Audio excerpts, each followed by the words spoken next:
pwede po kayong bumoto sa darating na eleksyon kay Gov. And pwede rin po kayong lumapit sa amin. At ito din po yung paunang tulong po. Ay, hindi na kasi kaya ko naman lumapit sa mga co-teacher ko. May mga batas tayo dyan para dyan. Salamat!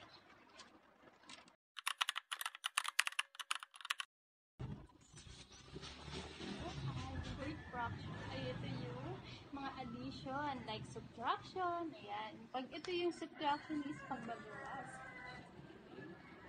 So, ayan. Ayan yung mga features. Ayan. So, may mga examples dyan. Ayan. Feature muna. Then, I have an example for you.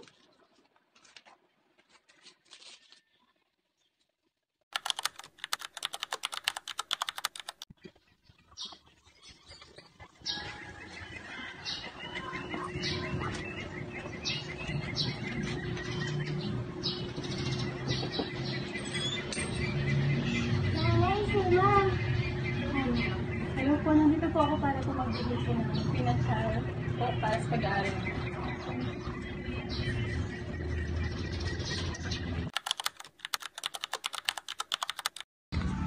Good morning, Ma'am. This is my resignation paper.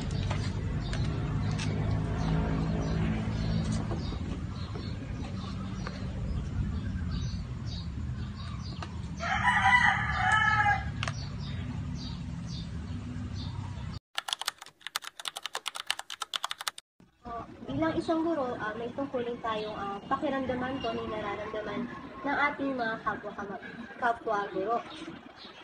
At siyempre, bilang isang guro din, may mga patakaran tayo para hindi yung mga damdamin ng mga ating estudyante at yung mga likhimong problema nila.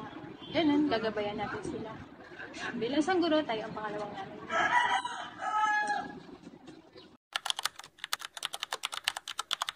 I know